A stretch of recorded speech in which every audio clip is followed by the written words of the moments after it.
Listen to me carefully, because what I'm about to say is not a headline, not a rumor, and not another distraction thrown at you. Trump just dropped shocking news as the shooter is identified, and I need you to understand exactly what that means before this entire moment gets twisted into another weapon against you.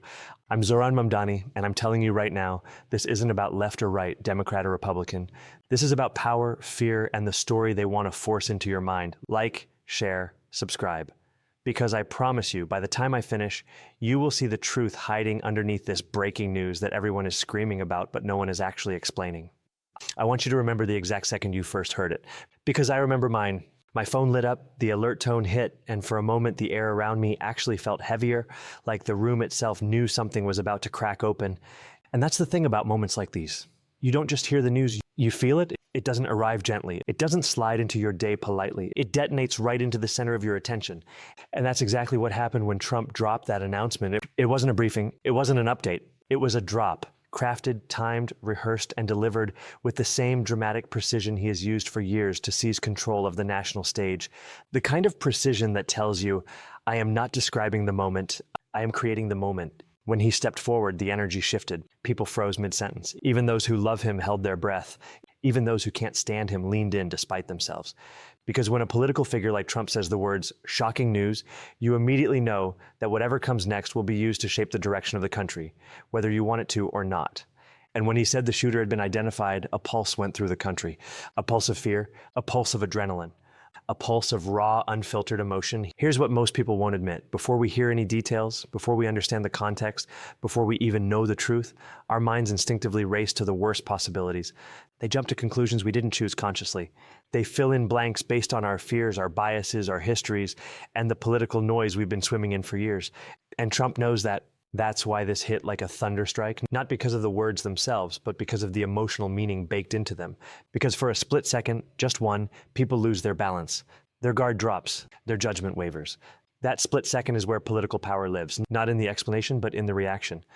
I felt that thunder too. Don't misunderstand me. I'm not immune to anxiety. I'm not immune to dread. I'm not immune to the sinking feeling that comes when violence enters the political arena. I am human before I am a politician. I have fears. I have loved ones. I have a heart that beats faster when danger feels close. But here's the difference. I've learned to slow down that moment, to examine it, to pause before letting someone else weaponize it, because I've been doing this long enough to recognize the rhythm.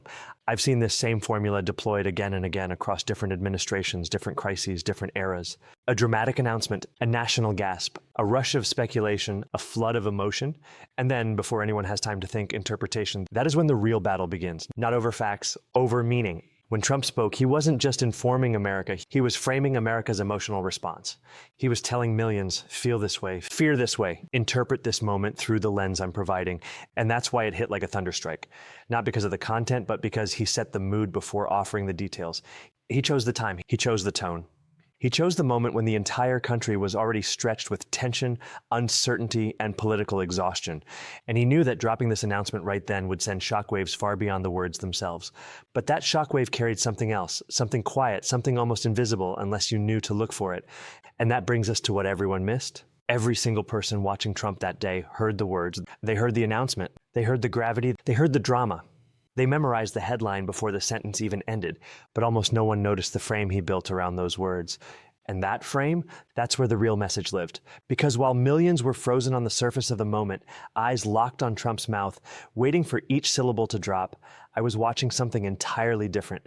I was watching the design of the moment, the choreography, the subtle choices that politicians only make when they want to control not just what you think, but how you feel while thinking it. Let me explain. Most people think political communication is about the content. It isn't. It's about the container. It's about how the information is wrapped, served, timed, paced, and emotionally charged. And Trump didn't simply announce the news. He crafted an atmosphere. His pauses were longer. His tone was heavier. His posture wasn't defensive. It was declarative. He wasn't presenting information. He was delivering a verdict. And that's the detail almost everyone missed. Trump didn't start with facts. He started with interpretation. He didn't build a bridge to understanding. He built a funnel to a conclusion. He set the emotional direction before revealing the informational content. That is a political power move so powerful, most people don't even notice it happening. You know what else he did? He used the announcement as a pivot. Watch the footage again and you'll see it.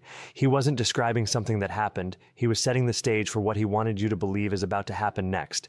The detail everyone missed is that this announcement wasn't isolated. It was connected, woven into something else.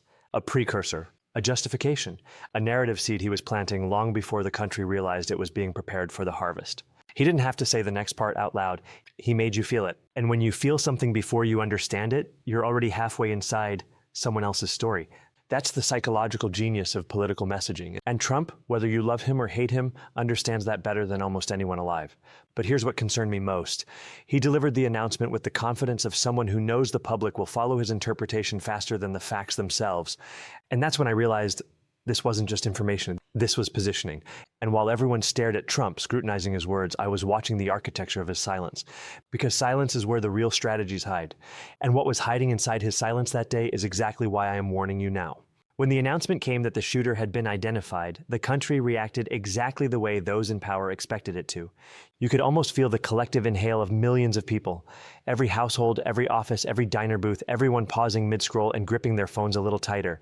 Because identification is a loaded word. It doesn't just mean someone has been named. It means a narrative has been chosen. But here's what struck me immediately. Even before any official statement was complete, interpretations were already flying across the airwaves. Commentators weren't waiting for details. They were filling in blanks, projecting motives, attaching political labels, and shaping a story before the truth even had a chance to breathe. And that is exactly how modern political media works.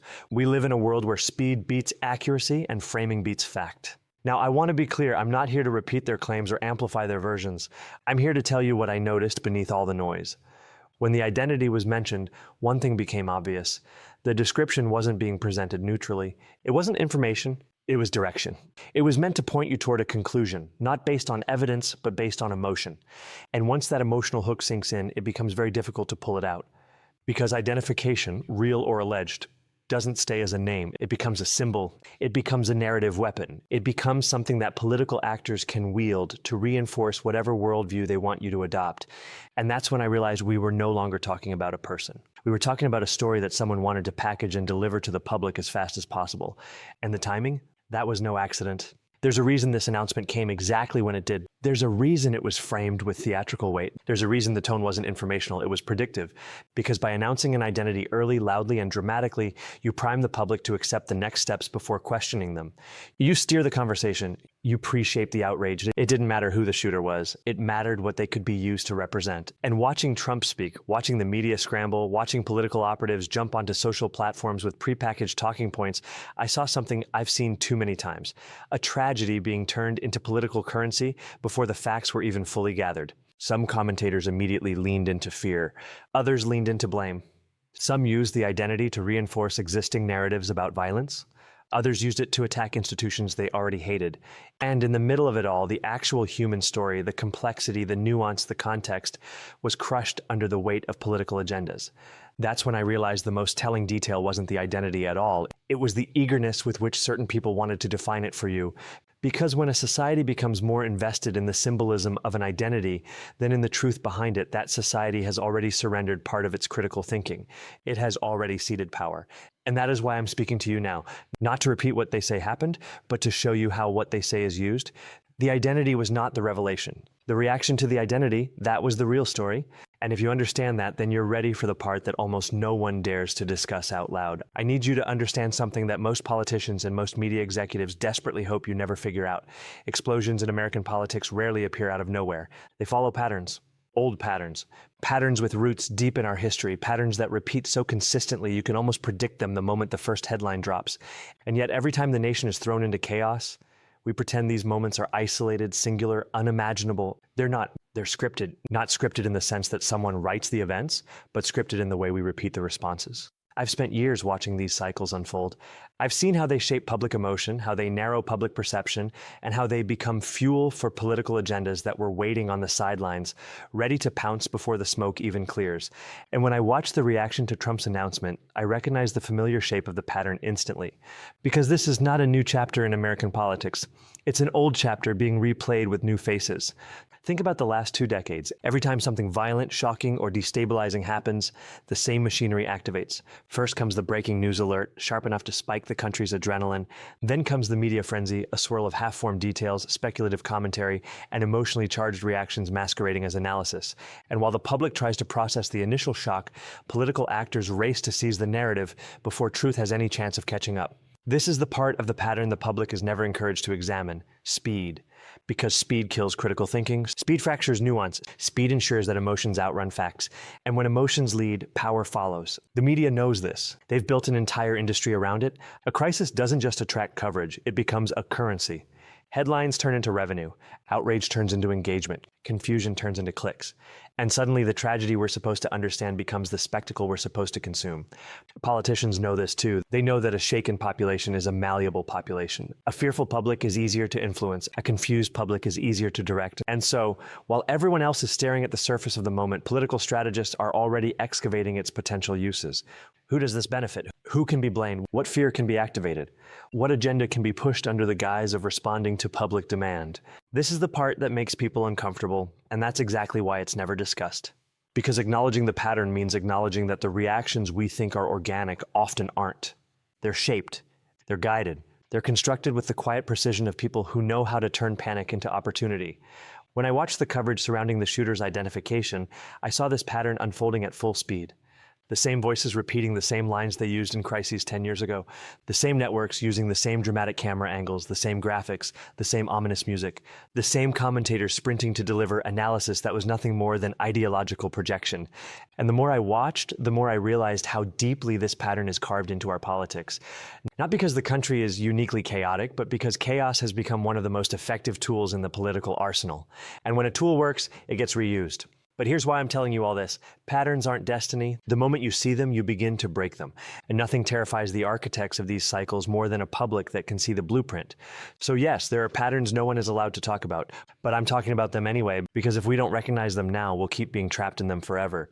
Now let me tell you something that has been on my mind from the second I heard Trump speak. Nothing about that announcement was accidental. Not the tone, not the framing, and certainly not the timing. People like Trump do not drop shocking news randomly. They drop it with precision, with purpose, with the awareness that timing is not just a detail, it's a weapon. I've watched Trump long enough to know that he understands political timing better than most traditional politicians ever will. He understands momentum. He understands energy. He understands how to seize a moment and turn it into a narrative that serves him, protects him, or amplifies him. So when he chose that moment, when the country was already trembling with uncertainty, already drowning in speculation, already restless, he knew exactly what he was doing. The first thing that struck me was the emotional climate of the country. People were frustrated, exhausted, polarized, hungry for answers, desperate for clarity, and Trump walked into that emotional vacuum with the boldness of someone who knows he can fill it instantly. He didn't wait for calm. He didn't wait for facts. He acted at the height of public vulnerability because vulnerability amplifies influence. Then there's the political landscape. I want you to think about everything swirling around him right now. Legal battles, campaign pressure, media scrutiny, shifting alliances. Announcing the identification of the shooter wasn't just about providing information. It was about redirecting national attention, about shifting the emotional spotlight, about ensuring that every conversation moves in a direction where he holds the narrative advantage.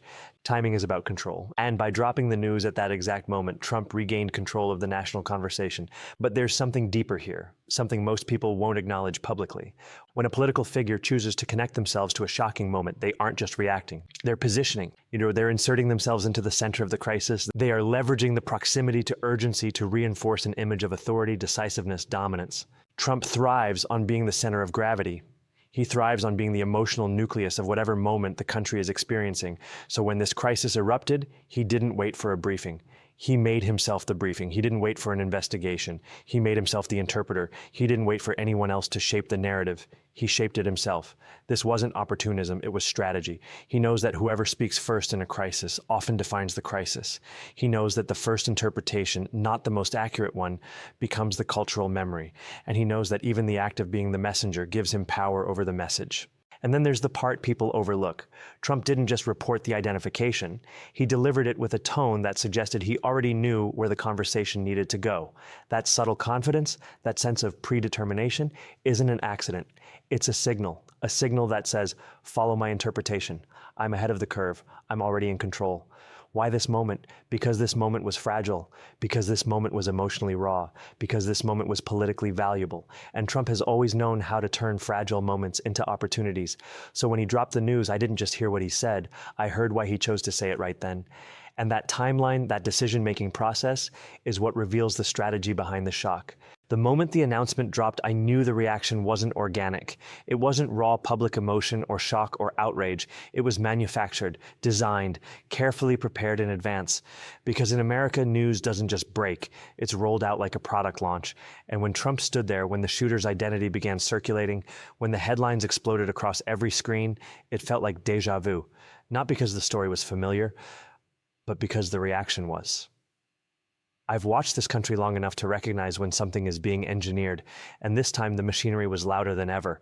Before the public even knew what happened, before the details were confirmed, the talking points were already lined up like soldiers waiting for a command. You could see it in the synchronization, how the same phrases appeared across networks within minutes, how the same emotional beats were repeated over and over. Unprecedented, shocking, violent turn, national concern. These aren't spontaneous reactions, these are scripts, and the media has become so comfortable with scripting public emotion that they no longer hide it. They tell you how to feel before you even know what you're feeling about, and I sat there watching it unfold thinking, this isn't reporting, it's mood manipulation. What people don't realize is that partisan exploitation doesn't start after the news breaks, it starts before.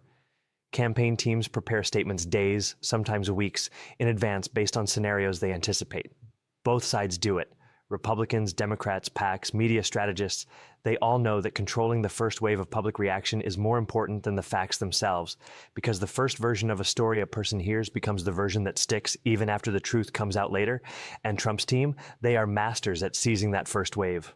Look at how instantly narratives formed. One faction framed the shooter as proof of national chaos. Another framed Trump's announcement as strength, resilience, leadership under pressure. Others used it to stoke fear, reaffirm divisions, paint political enemies as threats. It was stunning how fast the country split into camps, each repeating a version of the story that conveniently aligned with their political agenda. And the worst part? People thought they were choosing their own reactions. They weren't. They were repeating lines handed to them by networks, influencers, anonymous accounts, and political operatives disguised as commentators. This isn't accidental polarization.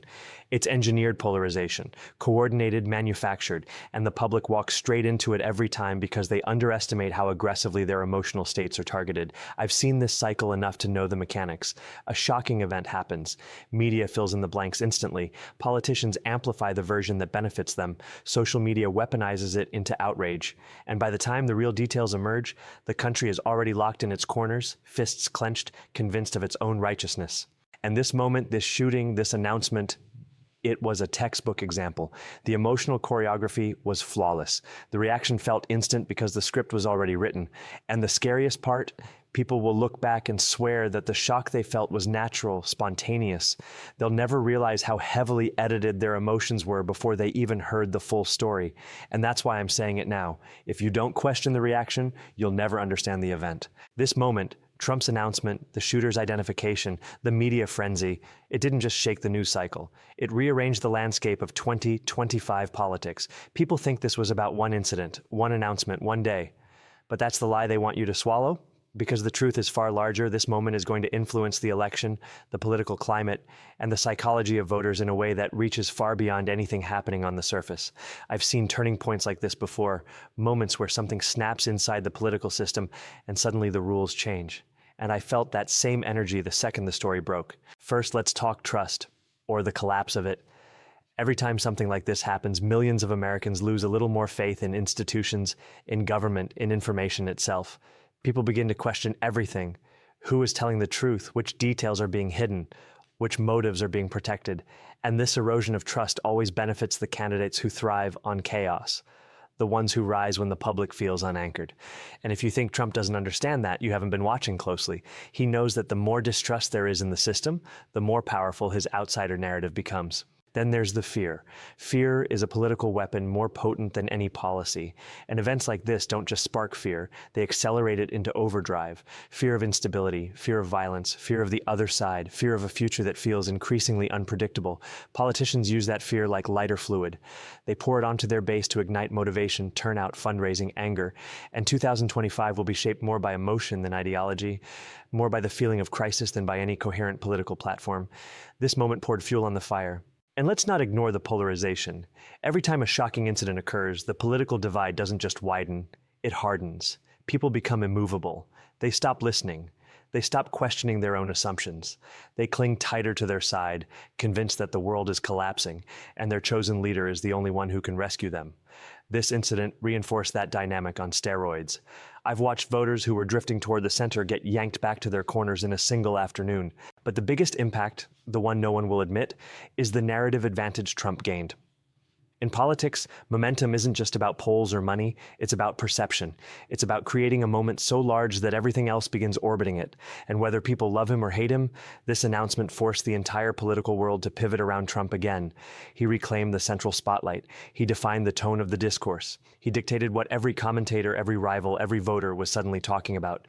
America is entering the 2025 political season with more tension, more fear, more suspicion, and more emotional volatility than any election cycle I've lived through. And this moment didn't just add to that, it accelerated it.